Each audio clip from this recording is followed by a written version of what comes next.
2 minutes pour agir avec LCL Impact Climat afin de donner du sens à ses placements.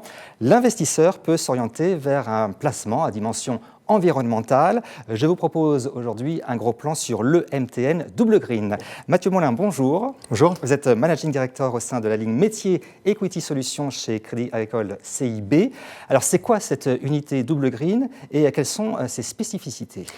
Merci. Alors, la particularité d'une banque d'investissement est de réaliser des crédits vers des sociétés ou des projets sélectionnés, et de l'autre côté, d'aller lever de la liquidité auprès d'investisseurs institutionnels ou d'épargnants particuliers, à travers des formats d'EMTN, d'obligations structurées. Ce qui se passe avec les EMTN Green, c'est qu'on va garantir aux épargnants que globalement, la liquidité levée va être fléchée directement face à des projets verts. À l'intérieur de ce support de placement, on va utiliser des indices verts également, d'où la terminologie qu'on utilise de Double Green. Alors voilà un an que vous commercialisez des fonds Double Green. Pouvez-vous nous dire concrètement quels sont les projets qui sont financés au sein de ces fonds ?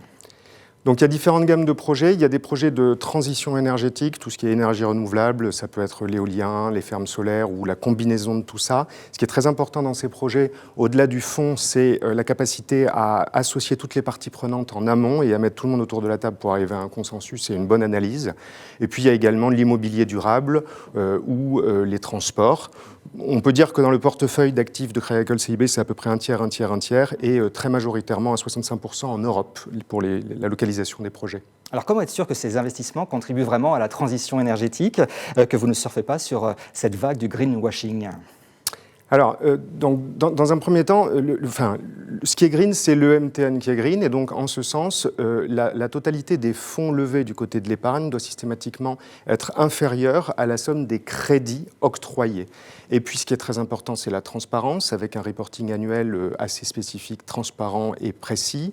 Et puis, la certification par des organismes externes et indépendants de Crédit Agricole CIB. Alors, est-ce qu'on est sur une thématique de niche, un effet de mode, on va dire, ou bien est-ce qu'on se situe quand même sur une tendance de fond et plus durable ?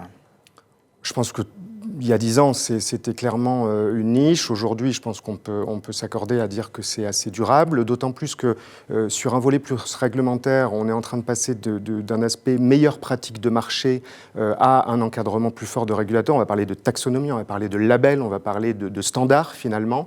Et ça, de mon point de vue, au bénéfice d'une vision un peu plus long terme de ces sujets et d'un meilleur encadrement avec une attention peut-être plus poussée sur les différentes nuances de green et ceci au bénéfice finalement de cette activité. Très joli, les nuances de green. Merci beaucoup Mathieu Molin de nous avoir expliqué ce support afin d'investir de façon responsable et durable.